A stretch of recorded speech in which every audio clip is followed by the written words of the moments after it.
সাল্লাম উপলক্ষে বিতর্ক প্রতিযোগিতার প্রথম প্রাথমিক বাছাই পর্বের প্রথম রাউন্ড এর ছায়া সংসদে আজকের ছায়া সংসদে যে দুটি দল অংশগ্রহণ করতে যাচ্ছে 3 নং দল যমুনা দাখিল সপ্তম শ্রেণী, 4 নং দল কর্ণফুলী দাখিল সপ্তম শ্রেণী। আজকের বিতর্ক প্রতিযোগিতায় পক্ষ দলে যারা রয়েছেন দলনেতা মোহাম্মদ রিফাত দাখিল সপ্তম শ্রেণী, উপনেতা মোহাম্মদ রেদওয়ান, সদস্য মুরসালিন, সদস্য আব্দুর রহমান, সদস্য রাফিউল ইসলাম, সদস্য মোহাম্মদ জিহাদ। বিপক্ষ দলের দলনেতা হিসেবে রয়েছেন মোহাম্মদ সাকিবুল ইসলাম, উপনেতা মোহাম্মদ রিয়ান, সদস্য মোহাম্মদ জুনায়েদ, সদস্য সাকিব, সদস্য মোহাম্মদ তামিম, সদস্য মোহাম্মদ রাকিব। আজকের অনুষ্ঠানে আজকের বিতর্ক প্রতিযোগিতায় মেন্টর হিসেবে রয়েছেন ইসলামী ছাত্র আন্দোলন বাংলাদেশ চরমনাই আলিয়া শাখার সাবেক সভাপতি ও ঐতিহ্যবাহী বিদ্যাপীঠ চরমনাই আহসানাবাদ রশিদিয়া কামিল মাদ্রাসার সম্মানিত শিক্ষক মাওলানা মল্লিক মোহাম্মদ রেজাউল করিম। আজকের বিতর্ক প্রতিযোগিতায় বিচারক হিসেবে বিজ্ঞ বিচারক রয়েছেন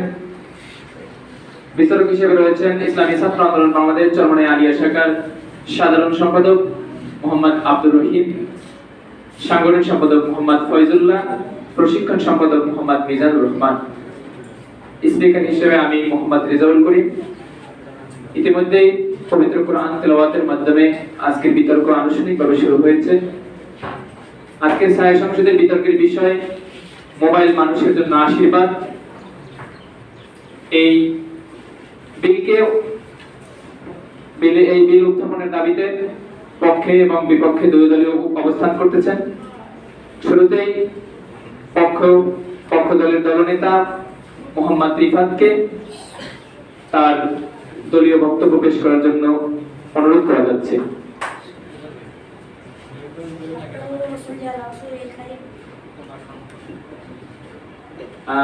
বক্তব্য উপস্থাপনের ক্ষেত্রে কয়েকটি নিয়মাবলী রয়েছে। যদি বক্তব্যের ক্ষেত্রে বিরোধী দল এবং সরকারি দল উভয় দলের সদস্যদেরকে মাননীয় সংসদ সদস্য বা মাননীয় সদস্য এভাবে উপস্থাপন করতে হবে।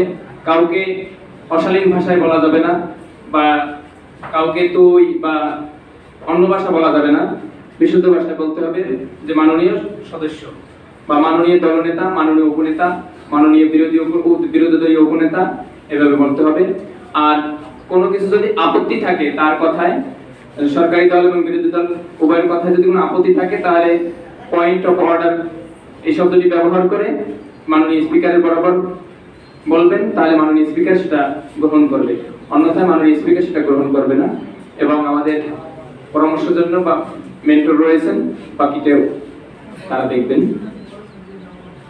এবারে পক্ষ মোবাইল মানুষের জন্য আশীর্বাদ।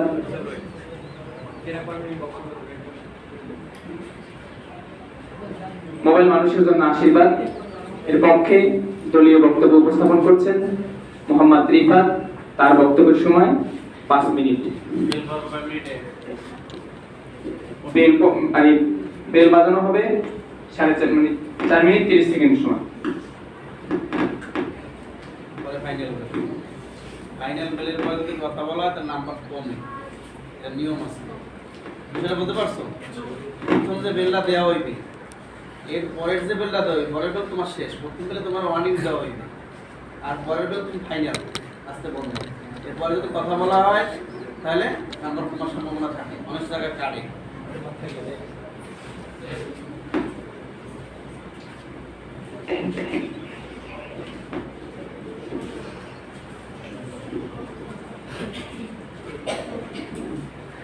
نحمده ونصلي على رسوله الكريم أما بعد فأعوذ بالله من الشيطان الرجيم بسم الله الرحمن الرحيم إن الدين عند الله الإسلام صدق الله العظيم। ধন্যবাদ জানাই মাননীয় স্পিকারকে, ধন্যবাদ জানাই বিজ্ঞ বিচারক মণ্ডলীকে, ধন্যবাদ জানাই আমার সামনে থাকা ছাত্র বন্ধুদেরকে এবং ধন্যবাদ জানাই আমার বিপক্ষ দলকে। মাননীয় স্পিকার, সংগত সঙ্গত কারণে আজকে আমার বক্তব্যের বিষয় হচ্ছে মোবাইল ফোনের আশীর্বাদ তথা মোবাইল ফোনের পক্ষে মানব জীবনের মোবাইলের বিকল্প নাই। মোবাইল আমাদের সমাজে উচ্চ শ্রেণীর লোক থেকে নিম্ন শ্রেণীর লোক পর্যন্ত কম বেশি সকলেই মোবাইল ফোন ব্যবহার করে, সে হোক বা কৃষক কিংবা সে কোম্পানির মালিক। মাননীয় স্পিকার, বর্তমানে কিছু মেধাশূন্য লোক আছে যারা বলে মোবাইল নাকি অভিশাপ। মাননীয় স্পিকার, আমি বলতে চাই মোবাইল যদি অভিশাপ হয় তাহলে আমার মাননীয় বিরোধী দলের নেতারা কেন তারা মোবাইল দিয়ে মা বাবার সাথে বাড়িতে কথা বলে, কেন তারা মোবাইল ব্যবহার করে কথা বলার জন্য? তারা তো সেই পুরনো যুগের আদি যুগের সেই চিঠির মাধ্যমে বাবার সাথে কথা বলা এবং মা বাবার সাথে টাকা আনার চিঠি পাঠাতে পারতো। কেন তারা মোবাইল ফোন ব্যবহার করে? মাননীয় স্পিকার, বর্তমানে মোবাইল ফোনের মাধ্যমে অনলাইনে বেচা কিনা পর্যন্ত হয়। বিক্রেতা তার মালামালের ছবি মোবাইলে পোস্ট করে তা ফেসবুকে বা ক্রেতাদের কাছে পাঠিয়ে দেয়। ক্রেতারা তার থেকে মূল্য চার্জ করে সেটা কিনে নেয়। এই ক্ষেত্রেও মোবাইল ফোন গুরুত্বপূর্ণ ভূমিকা পালন করেছে। মাননীয় স্পিকার, বিগত কয়েক মাস আগে যখন আমাদের বই ছিল না তখন আমাদের ওস্তাদরা আমাদেরকে মোবাইলের মাধ্যমে পড়ালেখা করিয়েছে। যদি এই জায়গায় মোবাইল ফোন না থাকতো তাহলে আমরা প্রায় 1 মাস কোনোরকম পড়ালেখা করতে পারতাম না। মাননীয় স্পিকার, মোবাইলের অপরিসীম গুরুত্ব আছে। আমি আরেকটি উদাহরণ দিতে চাই যে আপনি যদি একটি ছুরি দিয়ে ফল কাটেন, সেই একই ছুরি দিয়ে যদি একটি মানুষ খুন করেন তাহলে কি আপনার ছুরিটার দোষ না আপনার দোষ? আমার বিরোধী দলের নেতার কাছে আমার একটা প্রশ্ন থাকলো। মাননীয় স্পিকার, মোবাইল অভিশাপ নয়, কিছু মেধাশূন্য লোক যারা বলে মোবাইল নাকি অভিশাপ। মাননীয় স্পিকার, আমি বলতে চাই পৃথিবীতে আসা প্রত্যেকটি জিনিসেরই একটি ভালো দিক অপরটি খারাপ দিক থাকে। মাননীয় স্পিকার, এই ভালো দিক এবং খারাপ দিক নির্ণয় করবে মানুষের বিবেক। যার বিবেক যেরকম কাজ করে সে ওই রকমই কাজ করে। তাই বলবো মোবাইল ফোনকে অস্বীকার করার মতো এই জায়গায় কোনো পয়েন্ট নেই যে মোবাইল ফোনকে আপনারা অস্বীকার করবেন।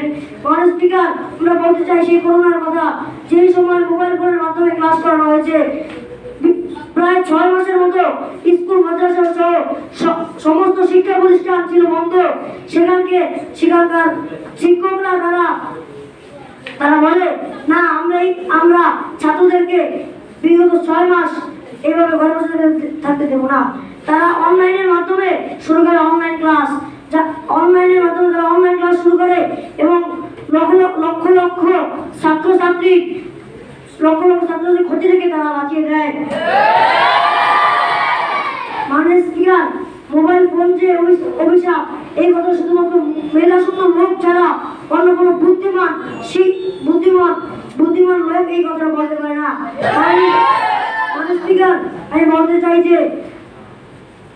বলতে চাই এই কোটা বিরোধী আন্দোলনের কথা, যেখানে মোবাইলের মাধ্যমেই এই আন্দোলনকে তীব্র করে তোলা হয়েছে।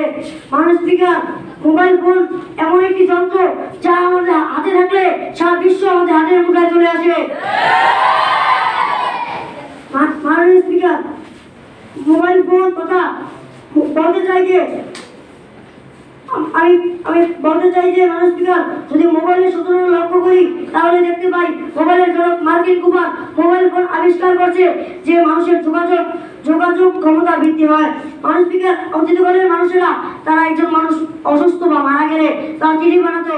যদি তার ছেলে বা মেয়ের বা আর আত্মীয় স্বজন একটু দূরে থাকতো তাহলে সেই চিঠিটা গিয়ে পৌঁছাতে তার 2-3 দিন সময় লাগতো। মাননীয় স্পিকার, আমি বলতে চাই মার্কিন কুপার মোবাইল ফোন আবিষ্কার করে কোনো ভুল কাজ করেনি। এই বলে আমি সংক্ষিপ্ত বক্তব্য শেষ করছি। ও আগে দাওয়ান আলহামদুলিল্লাহ রাব্বিল আলামিন।